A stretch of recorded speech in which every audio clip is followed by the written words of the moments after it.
Welcome to the Lyteflo pod, where we explore the intersection of automotive retail, electrification, and innovation. Today, my guest is Jimmy Douglas, founder and CEO of Plug, the leading EV-only wholesale platform. Enjoy. I guess we're rolling now. Yeah, we're rolling. Yeah. now. Okay, so let's jump into it. So welcome to the Lyteflo pod, and tell I know who you are, but for anyone watching this, who are you and what do you do? My name is Jimmy Douglas. I do many things, but I think we're here today because I'm the founder and CEO of a company called Plug, which is an EV marketplace where we facilitate buying and selling of used electric vehicles between consumers, dealers, and commercial operators. And we are 34 months into our journey, and to date, we have facilitated just under $60 million worth of used EV transactions. Oh, that is amazing. Congratulations, brother. That is great. Thank you. I love it. And so tell me about the genesis of the idea of Plug. How did you decide this was something that you wanted to spend potentially the next decade or more of your life on? It's a great question.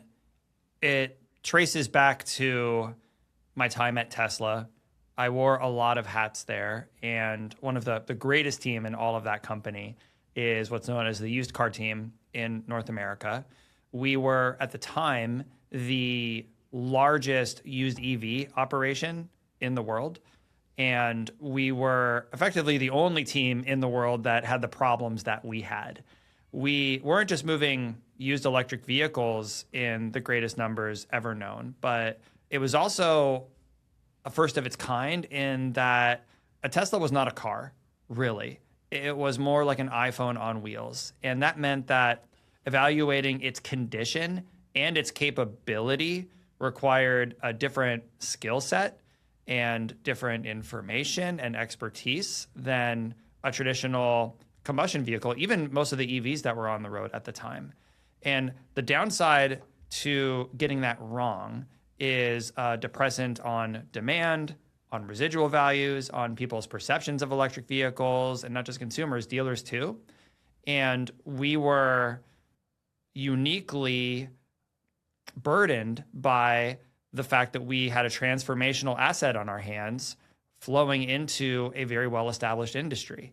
And at some moment in time, it clicked for me that this problem is far more important than the narrow band of just maximizing one OEM's used car P&L.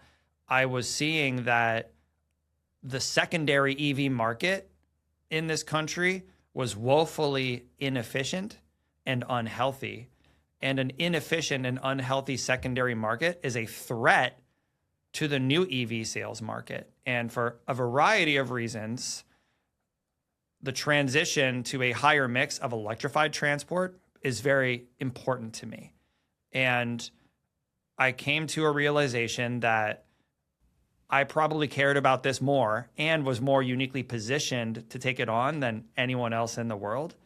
And not only is there an opportunity to build a generational company, which makes it suitable for raising capital from venture funds, but the profound reward at the other end would actually be the impact that we can make and the difference that we will make. So that's how we got here. That's great, man. I'm just totally moved by the entrepreneurial journey in general. I think that's like a common thing with entrepreneurs, reading books all the time and biographies and this and that. So I love it.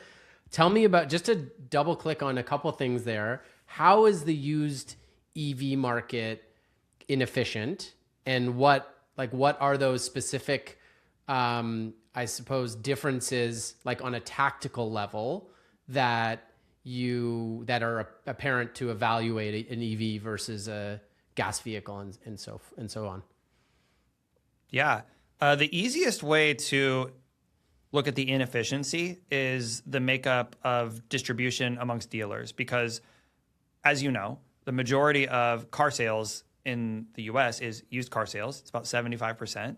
And the majority of those sales, particularly for vehicles that are 5 years or newer are happening through dealerships. And dealerships at large are not adopting used EVs. Our research shows that the majority of used EV sales are facilitated by just 2% of dealers in this country, where about 52% of dealers don't touch used EVs at all, not even one every now and then. That's a very lopsided distribution, and it's coming at a huge cost because so much of a used EV purchase is educational. This is an opportunity for dealers to take a leadership role and capitalize on that. And the fact is the dealers that are heavily in this business are doing handsomely well. And those who are exclusively focused on it, particularly on the independent side, are rapidly expanding. And while I'm a huge champion for those businesses and nearly all of their operators are good friends of mine, when I think about the betterment of the used EV market, we can't have a bottleneck at the point of wholesale, which we do because dealers are not competing for them. Mm-hmm, mm-hmm. It's really, I often have the conversation. I'm usually talking to traditional franchise dealerships. And I often say to them, sometimes multiple times per week, I've said it this week, that there is a huge white space in the used EV market that dealers are not poised to capitalize on, mostly because of fear, uncertainty, lack of knowledge, whatever. Maybe they don't have the focus of it, whatever it is. And I point to those independent EV operators like an Alex Lawrence at EV Auto, like a John Foley at Recharge, and said, these guys have really they have thriving businesses, and there's no reason that you wouldn't be able to build a business like that also within your existing infrastructure. But I feel like it often falls on not deaf ears, like they nod their head, but then they go back to their regularly scheduled programming so I think short end of it is I think that there's a huge opportunity there, which has been proven by the independent operators. But I think the franchise dealers are going to have white space in there for a while, and there will be a few that will pick up a lot of business there, and it's a huge opportunity. And I think it's on us to educate them on that so that they can, capitalize on it. Yeah, I'm in total agreement, and that's a good segue into answering your second question, which is what is fundamentally different about the used EV business. It does come down to how a vehicle should be evaluated for its condition and its capability, and then how the retail sales motion is also differentiated. In evaluating condition and capability, I use the word capability because in the world of the software-defined vehicle, which we are going harder and harder into, and that is true of combustion vehicles as well, but it's more true of EVs because there's a high voltage battery system on board, and that unlocks a whole lot more capability with software. What a vehicle can do at the point of resale very well might be different than compared to what it was capable of when it was brand new. Over-the-air software updates, upgrades that can be purchased or subscribed to, and obviously some examples would be how far the car can drive or how capable it is of driving itself, how fast it accelerates, and more along the way, I'm sure. Charge network, I'd add like charge network availability changes, what they have access to. Yeah. And even on the negative side, like even thinking about the NACS Tesla standard charge port coming in, what does that do to the vehicles that don't have the new charge port, right? I mean, it probably knocks a couple bucks off it, for example. I'm in 100% alignment with you on that one. Then there's condition. And obviously, the high voltage battery pack gets the most attention in that category, and it should. And now the deeper we get into it, we've learned a couple of things. The first is the batteries are a lot more resilient than we thought. I think some of these vehicles, so long as the interiors stay alive, can be good for up to 500,000 miles with maybe a couple of brake jobs along the way and not much else. The flip side to that is that a state of health or a remaining capacity is not necessarily an indicator to how likely there is to be a catastrophic failure of the battery pack. So we do need to start developing more robust education and data collection around things like battery cell balance and then overall risk factor of a failure. And ultimately, there's a huge F&I opportunity here, because if it's true that these vehicles can go 500,000 miles, then they will spend the absolute majority of their life outside of OEM warranty protection, which would suggest that not even halfway into the vehicle's life, it's a no-brainer to purchase some protection. Great for those who are in automotive retail. I digress. It's all relevant. It's all relevant. The sales, yeah. Yeah, it is. Yeah. Okay, conditioning capability and evaluating all of that. Then you get into the sales motion. And the biggest difference is velocity. And plenty of used car managers will hard roll their eyes at me over that one, because velocity is truly the most important KPI in every used car operation. But it's different in that we don't see a high throughput used EV dealer sitting on anything for 45 days. In fact, it's very rare for us to see anything sitting for 30 days. It's a throughput machine to a different definition, in that it's the rule, not the exception, that something is on and off the lot in 3 to oftentimes 1 week. In fact, we hear very routinely that dealers that buy EVs on plug have already sold it before it shows up to their lot. And certainly there's examples of that happening in the combustion world, but it's extremely common for us to see that. And that throughput machine is important because EVs are a far more volatile asset. They are depreciating faster in the first 3 years, about 50% faster from what we've seen in our research. And someone who's not in this would assume that that means that the vehicles are just not desirable. But what's actually going on is the brand new ones are so much better and becoming increasingly more affordable, which they need to, that it makes the 3-year residual value curve box we're putting everything in just kind of incompatible. Yeah, I mean, it's like buying an old iPhone. Like the iPhone when you bought it was $2,000, and if you want to buy a 4-year-old iPhone, it's probably gonna be $200 or whatever it is, right?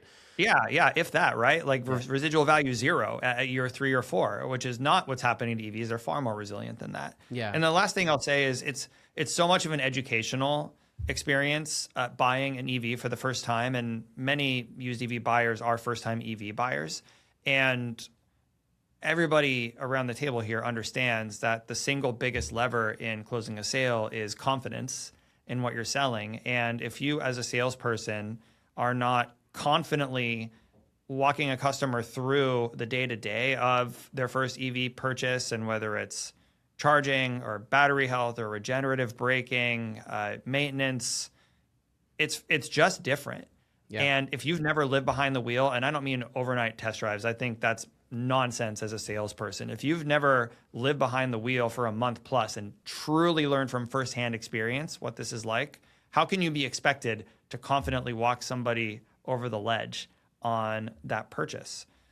And that's why we see stores that dabble, who might have 1 or 2 on occasion, see the vehicle sort of collect dust. Mm-hmm. They're generally not applying a different mindset around velocity to the vehicle, nor are they properly staffed so that any person walking the lot can confidently walk somebody through that educational journey. Now, I want to go back to something you said around dealers seeing that the opportunity is there and not capitalizing on it and the reasons behind it. My experience is actually not that it's driven by fear, uncertainty, and doubt, or even lack of appreciation or understanding for the opportunity. My experience with that is dealers are really good at making money already, and there's plenty of opportunities to continue making money selling an asset that there's plenty of demand for. Mm-hmm. So there's an opportunity cost associated with diverting attention from generating revenue, because it will come at a cost, to becoming ramped up on an entirely new sales motion and a new acquisition motion, and likely taking some punches in the face along the way if you get something wrong. Even we get it wrong every now and then. And we make offers on a very high number of EVs every month. So that's my experience in talking to dealers today who are not fully embracing it. But the last thing I'll say is there's plenty of consumer demand. The data has been published every month by Stephanie Valdez-Streety at Cox Automotive for over a year in the EV Market Monitor. The used EV days of supply at dealers compared to used combustion vehicles days of supply that are 5 years or younger has effectively been the same all of 2025, even prior to the election. There's plenty of demand for the vehicles. There are not enough dealers selling them. Yeah. When I think about the consumer demand, my mind goes toward the end of the tax credit and to show how robust the demand was when the tax credit was, ending. And of course that's due to scarcity and urgency. But if the product was no good, they wouldn't be buying at any price, right? And so there's a price for every asset. Well, a good asset, obviously there has to be a compelling product. But I mean, to me, that highlights that the affordability is a challenge for the new vehicles. And when the affordability is there, a lot of consumers are rushing to, or a lot of consumers are buying. So to me, it's not like necessarily a demand problem. It's at what price, and then are we, marketing them and selling them, marketing them, retailing them effectively, and so on. And we're at a certain point in the tech adoption cycle with these products. I think we live in a world where everyone expects everything. It's either going to the moon or it's dead, right? Whether it's crypto or it's AI or it's EVs. And the reality is that's not the case with most technologies, right? They follow an adoption cycle. And someone actually said to me this week that he used the phrase trough of disillusionment for EVs, which I think is a point in a cycle where you think that, where you've got most people think about the chasm, right? And the early adopters and then the early majority, and you need to cross that chasm. The trough of disillusionment is more where I think all of the pieces aren't, so some tech has gotten some adoption, but all of the pieces are not yet in place for it to take the next step. And so I thought that was a really interesting way to frame it, which I had heard of before, but never really put too much thought into. It's probably a good LinkedIn post for later, but I want to come back into something that you said. If it's the case that I can make money all day with gas cars, especially on the used side, right? I'm selling, whatever it is, a VW Tiguan or whatever. I know I'm going to make $3,000, $4,000, whatever. And it's all this work to do the EVs. I got to train my team. And risk. What's that? And risk. And risk. That's right. Tons. I agree with you 100%, by the way, putting butts in seats. If you want to be in the EV game, you got to send your people home in them, and they got to live with all the demo vehicles are EVs, period, stop, full stop. Right. And I see dealers doing that. So if I can make money on gas all day, why should I sell used EVs? Why should I care? Why should I take the pain? My answer might surprise you. It often does. My answer, if somebody asked me that question, is you probably shouldn't. Like, if somebody needs to convince you that you as an operator know your market, know your customer, know your team, know your P&L, who am I to tell you what to do and how to make money? Those who have made the decision to do it are also working with the same set of information about their own business. The good news is EVs continue to be, at this point in time, a very small single-digit percentage of the used car market. And what I said earlier sort of implied that unless you're all in on it, you can't really win.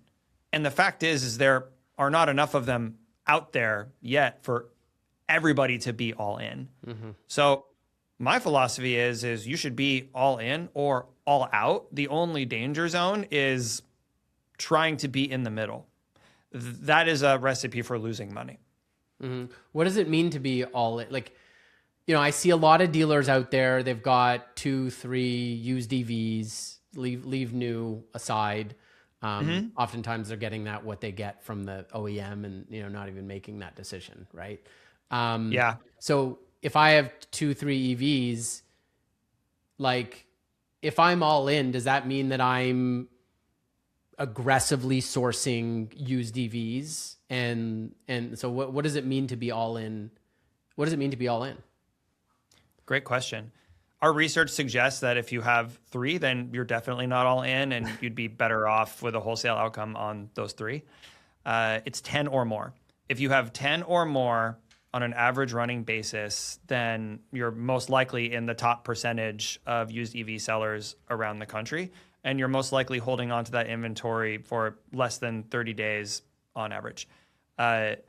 And the way that those dealers differentiate themselves is not always aggressive sourcing. Some of them have plenty of inflow from trade-ins and lease returns, but it's targeted sourcing, meaning they're very familiar with the product, so they know how much it will sell for based on how large the battery is, what charging networks it can access, what software or hardware it has.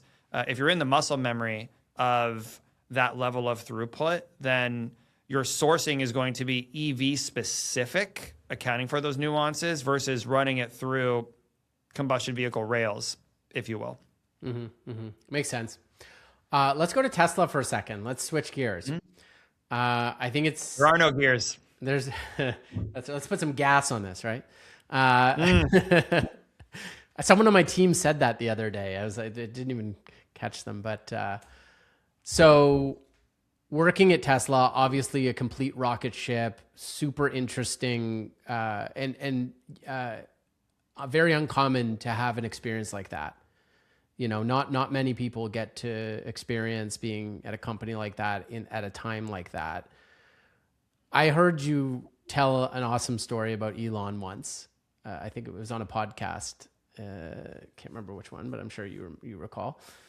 And so that was a great story. My question is, what did you learn at Tesla? And any awesome stories are also, I think, very welcome. There's unlimited stories, but I'll tell you the most important thing I learned at Tesla. You can see basically every Elon-led company doing things that probably sounded impossible before someone saw his team do it. And Elon's brilliant at many things, but I think his most powerful superpower is his ability to see and cut through what I personally refer to as self-manufactured constraints. Meaning, people thought that those accomplishments were impossible because they convinced themselves it was impossible before they ever got started. And I'd witnessed this plenty of times, and not just Elon, because this component of the culture permeated through all of his direct reports as well. If you had an enormous target or mission put in front of you and you were intimidated by it, you would start generating reasons why it's not going to work. The reality is a lot of those reasons it's not going to work are built on a stack of assumptions that we've made or we've manufactured ourselves. And they're not actually true until you have data to prove it. And the data can only come from trying as hard as you can and turning every stone over and exhausting every single option to find the path to success. After you do that for the first time, after you accomplish something that you thought was impossible, but you were put in a situation where you either think the company is going to die or you're going to get fired or something bad will happen unless you figure it the hell out. Until you've been through a few of those, it's really hard to switch your mindset around. But what it's done for me and many people who I worked with there and now work with today at Plug, we see colossal ideas and targets very differently. And we don't let ourselves get caught up in manufacturing constraints that enable us to point to it and say, well, that's impossible. We should do something more realistic. Mm-hmm. Elon doesn't think like that. And his superpower is his brain doesn't go to all the things that are going to make things not work. He for whatever reason, is always able to cast a vision for something extraordinary and put people in a position where they have no choice but to figure out how to bring it to reality. And that is the greatest gift that I took away from that experience. I think that's super important as a human, as an entrepreneur, but also as a human. Our self-talk is critical. And it's reality for you, right? Your self-talk is reality. And I see with Elon, it's interesting because I think that also manifests in his, targets that he sets to the market and then notoriously kind of misses. But the other side of that is that if you don't set big goals, you might just get to your small goal, which is like obviously not desirable. A friend of mine says, shoot for the stars and you might land on the moon, kind of thing. So one of the best responses I ever got to an investor email I wrote several months back, where we had targets I committed that we missed. And granted, they were ambitious targets, but this person is not an investor, but I have them on the list because it's meaningful for me for them to read it and provide feedback. And the person is a former Tesla executive. And they replied and said to me, just remember, we basically missed our targets every single quarter and failed our way to where we got to, where the company is today. And that was a very motivating message to receive. And it's true. So you're going to still set targets that are most likely to not be reached? I want to be clear. I don't think any of our targets are unreachable. And therefore, I will continue to set highly ambitious targets. Will we hit them every single time? Not in a linear fashion.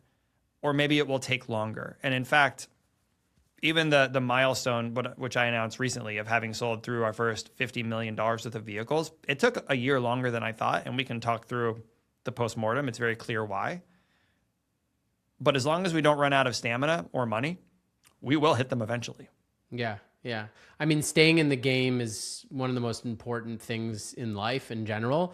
And I got this from Charlie Munger, I think probably, or whatever, is like avoid, or maybe it was Uncle Warren Buffett. Let's avoid the risk of catastrophic failure. So like stay in the game. And they're talking about finance and health probably. And, not going to jail and those sorts of things. But, with the company, to me, it's about staying in the game long enough to figure it out and figure out how to deliver value to the market, to customers that they will, pay for, and that you'll ultimately then succeed, right? But this is a great big puzzle. The whole thing is a puzzle. Life is a puzzle. But we're not going to go down that rabbit hole, but that's how I kind of see the business as you're starting out. A later stage business, there's a playbook, right? There's a playbook. You know that if you do these inputs, you'll get these outputs, and so on. And then that probably one of the reasons they struggle to innovate is because they're just following that playbook and so on. But cultivating that mindset is super important, of like no restraints. And because we most often want to go to why I can't do something, or why something will fail. It's so much easier to convince yourself that something is impossible than it is to face the potential of failure or humiliation when you try.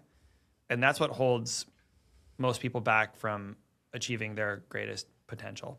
And that's the muscle that an environment like Tesla builds for you. Amazing. Cool. So I'm curious if you've thought, we mentioned the trough of disillusionment and the crossing the chasm. I'm curious if you've thought about where we are in the tech adoption cycle with EVs as it relates to, historical technologies and the way we've seen those adopted. For example, from the first smartphone invented, I think it was about 20 years till the iPhone. And part of this was, if you don't, check, according to ChatGPT. I'm just trying to decide what the first smartphone was. Yeah. So, well, have you ever seen do you know General Magic? No. So General Magic is a wonderful documentary about the company General Magic. It was a bunch of Apple engineers and Apple employees, including Tony Fadell from Nest, who worked on the iPod. Anyway, so and they left Apple to go build an email communications machine that I believe would live on the desk at that time. And it failed.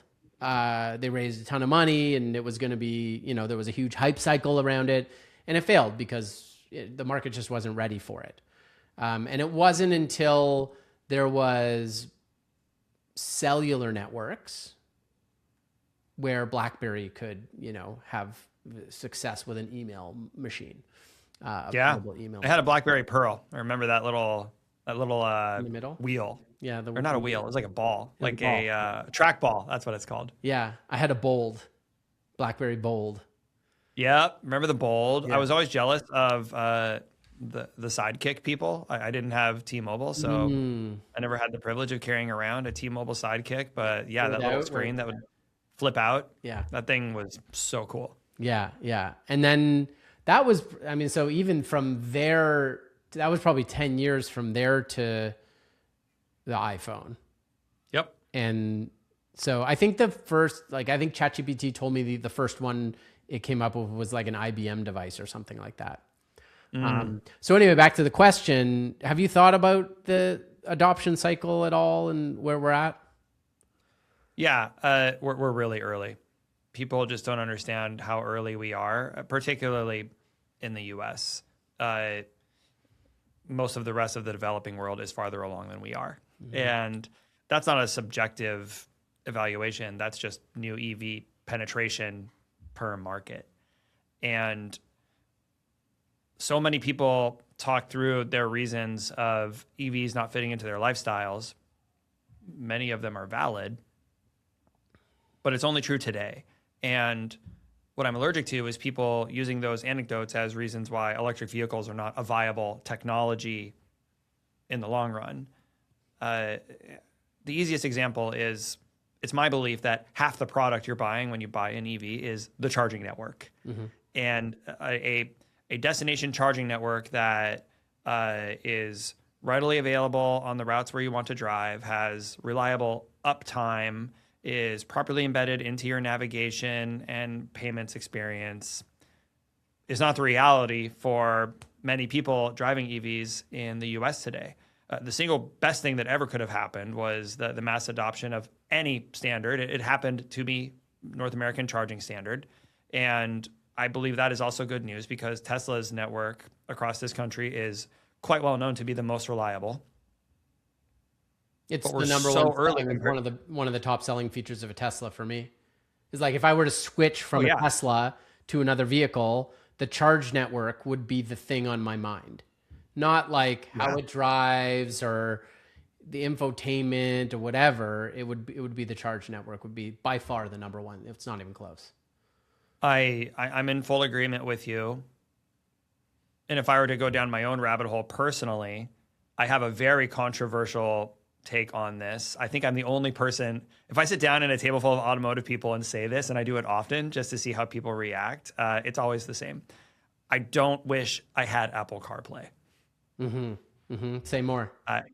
I want the manufacturer of my vehicle to build excellent software that is a fully embedded experience that's built for the vehicle, just like Mac OS is built for an Apple computer. And I don't want them to outsource the integration of my technology and my UI to another company. Most people disagree with me on this. Well, I can give you, it is a pretty controversial. And I think the reason that they disagree, and I hadn't actually thought about being a Tesla owner, I, have that experience. And then I have an Apple CarPlay experience in my other car, Which is what? Ford Expedition. Great. Yeah. Yeah. So the big guy. I'd go EV with my second car. I don't have a problem. The problem is cars of that size are too expensive in EV right now. You really got an Escalade IQ and that's about it. And so Yeah. $160,000. yeah, exactly. Exactly. So we'll get there. But one specific user experience that I can point to where I understand is in Tesla, they had a specific way that you would turn on the windshield wipers and control the frequency at which they wipe. Right? Yep. It was like the roll wheel. You'd have to push. Yep. You have to push the UI to turn them on, basically, I believe. No.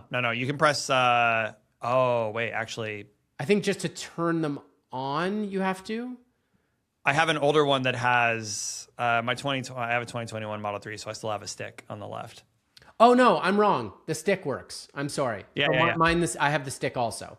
So you hit the stick, and then it used to be that if you wanted to adjust the frequency, you would have to tap the UI of the infotainment system. Okay, you wanted to make it faster. They pushed a software update where you could now use the roll wheel, and that roll wheel would adjust the frequency, but also the UI would show that in the infotainment. And yes. I think if you're using Apple CarPlay, you're probably not going to be able to have that kind of experience where you're having, some workflow that's fully integrated between the hardware and the software and just have full control. So I totally get that. As long as you have all your, the big apps in there. My one gripe with the Tesla is Waze isn't in there. So I've heard that one a lot. Yeah. Like you may say, I'm surprised that hasn't been solved. Yeah. Yeah. And when I bought the Tesla, they didn't have Sirius XM. Now they have it. But I was like, man, I just spent $100K on this car and you don't have Sirius XM. What is wrong with me that I bought? But anyway, so I think I get it. The question is whether the OEMs can enable an experience like that, of course. Of course they can. Let's go back to self-manufactured constraints really quick. What stops any company from building really great software? And I understand it's complicated and that many of these automakers are not necessarily as vertically integrated across the entire hardware and software stack, where many things have to come together for a vehicle to come to fruition. But if you decide that it's going to be part of what makes your product great, then of course you can figure it out. And the first step is believing that you can, and even more ideally, being put in position where you feel as if you have no choice but to figure it out. And then you probably will. Yeah, that actually gives me a good prompt there on when you have no choice. And as an entrepreneur, how do we manufacture? Because things in wartime, much different from peacetime, right? And when you actually are in wartime, your backs are up against the wall. It's an existential. How do you manufacture that on an ongoing basis? You can't, and you don't have to, right? So not every startup is venture backed, and not everybody that watches this will be totally familiar with venture backed startups. So let's lay this out really quickly. In a venture backed startup, in the early days, by design, you spend way more money than you generate, for the most part. That means you are default dead every single day when you show up to work. As long as you and your team show up and do the same thing every single day, then eventually you'll just run out of money and everything is gone. So to me, inherently, we are at wartime every day and it's not manufactured. We have to continue being creative and energetic and motivated and trying new things and doubling down on things that are working and kill things that might even be working but not working well enough. It's a constant state of wartime. Yep. I think the framing default dead is something that we also use. And I got that from another entrepreneur. So that's, that's something that's permeated the startup nomenclature I mean, the most draconian thing we could do is just have a death clock on the wall in every major room. Like, how many days do we have left until we've run out of money based on how much we're burning and how much we're generating and how much is in the bank? Yeah. That's probably not really good for morale. Yeah. And I don't think any founder or CEO should be non-transparent with their team around the final financial makeup of the company. But to some extent, you don't want to be too alarmist and overshare. And at the same time, people should realize that any seat that's being filled by somebody is being filled by someone who can make or break the makeup of that death clock, especially when the teams are smaller. For sure.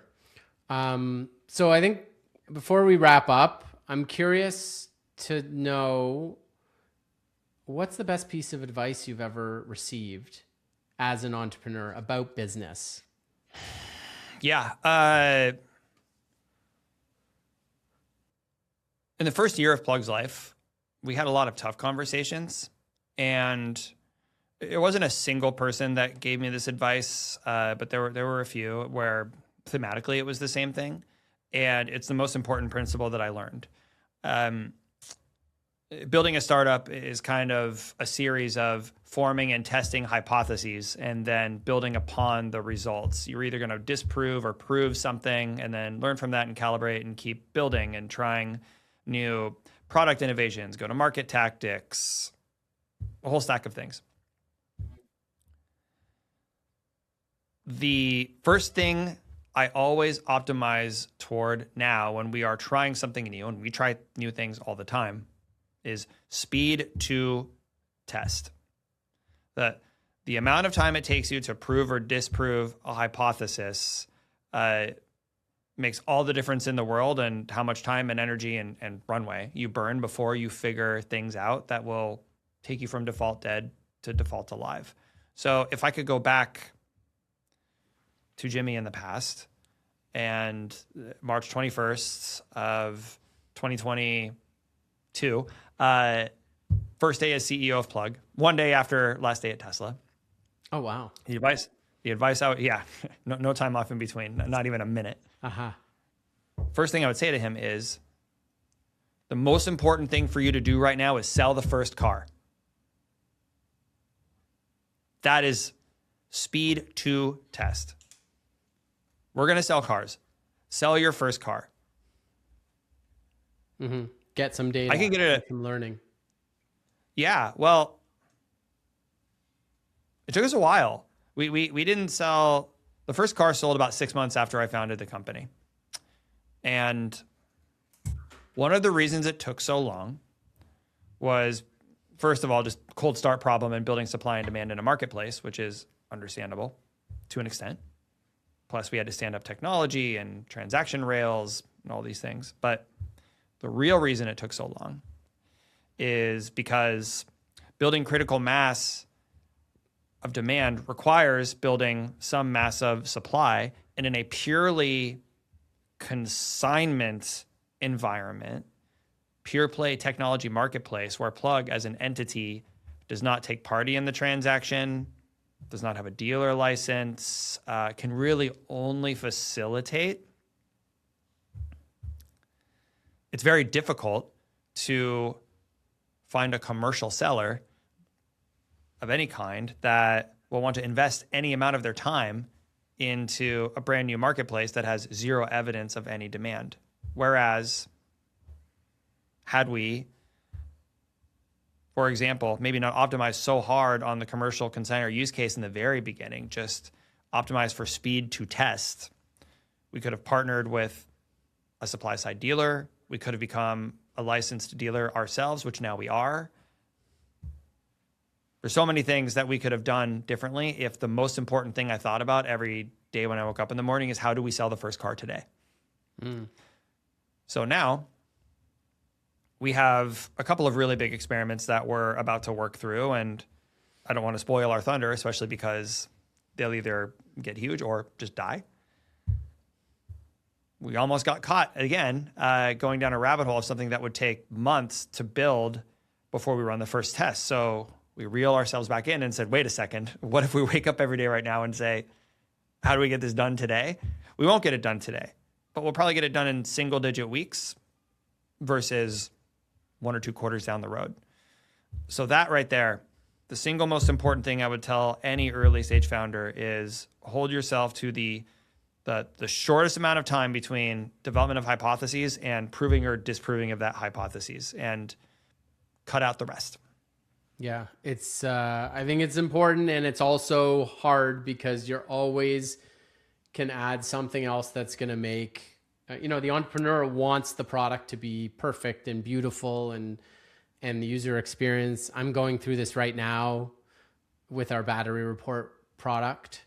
And, you talk about MVP and what is minimum or minimum lovable product and so on. The most important thing, and I probably even go against this advice now because, again, I'm the entrepreneur who wants it to be, you're the one working with the customer. And so, all the warts, you want it to be delightful.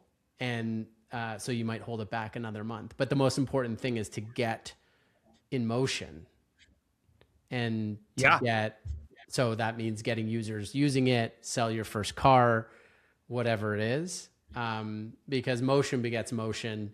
And also those wins along the way, not only do you learn, but it also gives you energy to kind of keep going versus like building something in a lab for, 6 months or whatever it is. I got to tell you, I have a very direct answer. Not that you asked, but what makes a good battery health report? Let's go. There's 3. I'll tell you the most important thing first. Okay. Lowest friction possible to generate a result. That sounds very trivial, and yeah, no kidding. But no, actually, there are a few companies doing this, and everybody's approach is unique in their own way, and there's no standardization, and we're too early to know if one approach will rule them all. But it needs to happen really easily and quickly for the majority of use cases.